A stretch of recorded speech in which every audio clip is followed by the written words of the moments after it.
Welcome back to our YouTube channel, where we share valuable tips and tricks to help you grow your online presence. In today's video, we'll show you how to discover what YouTube channels your audience is watching on your PC. Let's get started. Step 1. Open YouTube Studio. Step 2. Select Analytics.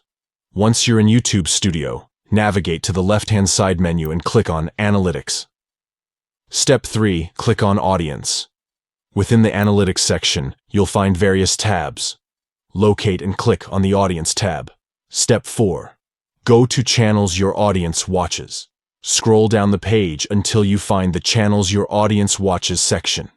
Here, you'll discover the top channels that your viewers are engaging with.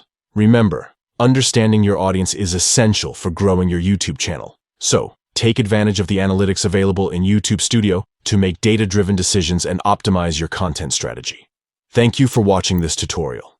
If you found it helpful, please give it a thumbs up and subscribe to our channel for more insightful videos. Don't forget to hit the notification bell to stay updated. Until next time, happy YouTubing.